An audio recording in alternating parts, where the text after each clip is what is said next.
What are your favorite fountain pens of each filling mechanism type? Also, which filling mechanism is the best? And I guess this answer is just for Drew. Since I asked a question, you get to answer it, and I will not answer anything, right?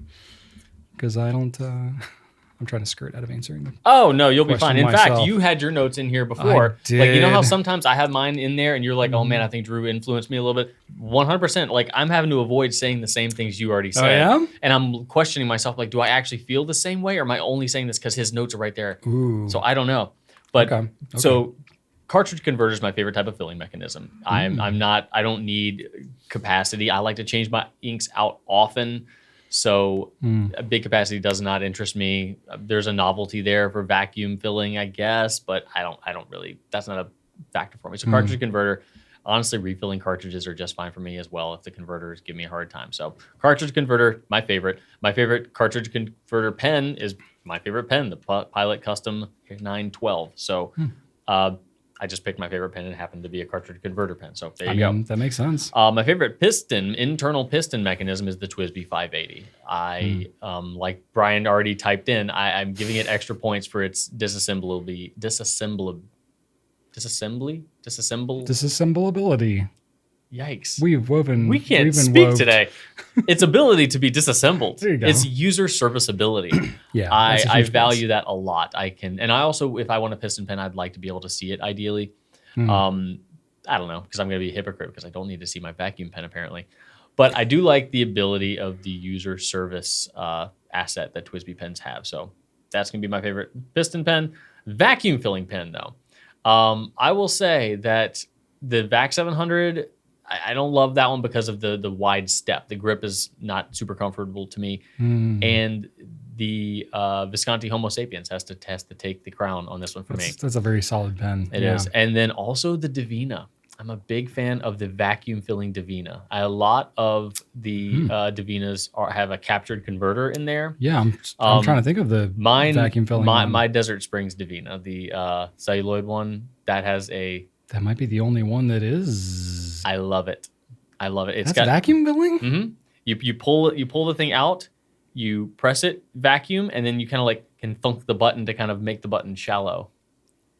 It's super cool. Huh. Yeah, I like it a lot. So did not realize that. It's one of my favorite pens. That is pretty rare. And so yeah, it's probably my favorite vacuum filling pen. Okay. And then eyedropper, I very rarely use eyedroppers because again, capacity is basically the only reason to use an eyedropper. There's no other benefit to using an eyedropper other than capacity. In fact, that is definitely the main reason, yeah. What other possible? That is the only. I mean, simplicity would be one. You don't have to worry about cartridges or converters or anything. It's the simplest filling mechanism you can It's find. Also complicated with its issues and problems. I mean, who doesn't have problems? I think it's more trouble than it's worth personally, so I don't deal with it. But I will have to say that I think the Preppy is probably my favorite simply because you can get that eyedropper ability, you can get that crazy high capacity at a really affordable price point, and you can kind of mod it yourself. Is that an eyedropper pen though? It's a cartridge converter pen. I guess it is. You're converting it to an eyedropper. I guess it's as much an eyedropper pen as it is a converter pen. Yeah, I mean it's right? I guess if you're converting it to a converter, you can convert it to an eyedropper. But right? Yeah, I mean really, if you're talking strictly eyedropper pens, there's like two to choose There's not that many that are only basically designed to be Opus eyedropper. 88, Diplomat Nexus, Namiki Emperor. There's probably others that I'm failing to think of, but that might be it. I don't think that we carry pool. Pretty limited pool. I think as far as ones that we sell that are strictly eyedropper only, I think it's just those three. Okay. So prior to last week, it was only 2. Well, okay. So that's my list. Fair enough. See, now it looks like I'm copying you. Yeah, no, you had your notes in here first. Cartridge converter, honestly, there's too many options. I'm having a hard time deciding because it's... No, me too. It's like the bulk of pens, I mean, right? I just picked my favorite pen. Yeah, I mean, Pilot Custom 74 is a very solid choice for me. So I think that would be my favorite cartridge converter. I do like the Con 70 converter. You get a high ink capacity. You do get a high ink capacity once you fill it with a syringe. It is a more... You just barely have problems that I don't have filling that converter. It is a complicated converter. It's fine. No, I do know how to fill it now. Yeah. I have a video on how to fill it. Ideally, it's really good. It's more complicated than it needs to be. Check it out. Well, the best things in life are complicated, aren't they? That's not an expression. I just made that up. That's called justification. Piston pen. This was tough. The Eco or the 580 is up there. I do love the user serviceability aspect of it, the disassemblability of it. However, the Lamy 2000 is a very solid choice. So for making it different than your choice, I'm going to go Lamy 2000 because it is a great piston pen. Absolutely.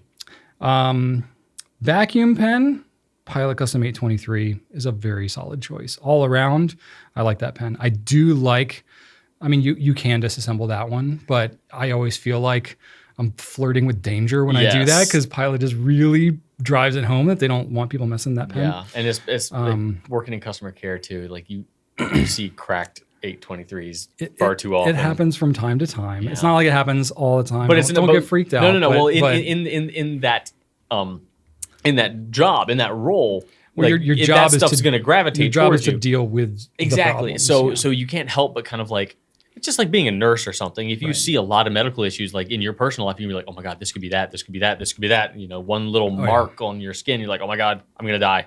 Yeah. So my mom was an X-ray technician, and it was driven into me like you're never riding a motorcycle. Right. Like that. It was something that was never on the table. So now for me as a kid, there are definitely pens that I'm like scared of just because of working in that department. Fair enough. For no good reason other than just, association. But it's a great pen. I love that Absolutely. pen. But I mean, I'm also a tinkerer. So in terms of like tinkerability and just taking my parts pen all the time, it's tough to beat a TWSBI.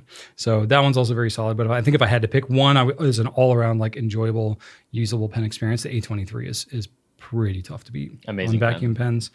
Eyedropper, I went, what the heck? I just said Namiki Emperor. I mean, it's the best. I don't have one. I don't own one personally, but you don't own an Emperor yet. I can because they're really expensive, still, even the cheap ones. 10 plus years. You'd think that one would just have happened to you. I was trying to get my hands on a Namiki Emperor Moonlight Rodden.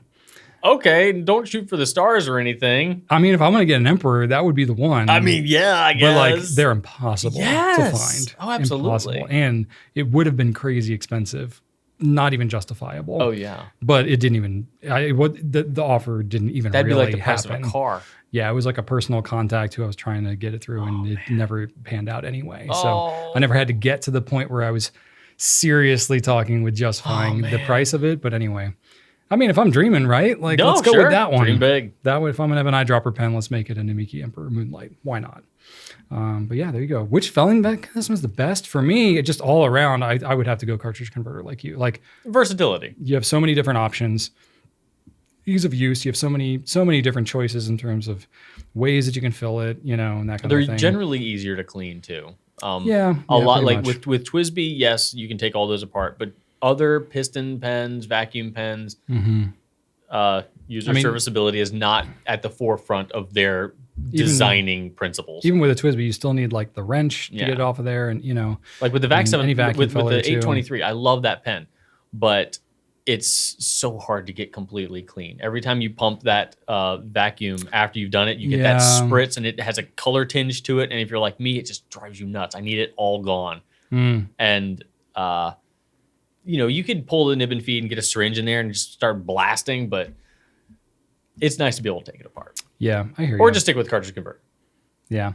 I mean, at least if you have a pen you can do this with the A23. It's not as recommended, obviously, but, any of the TWSBI pens, you can remove the mechanism, whether it's a piston or vacuum.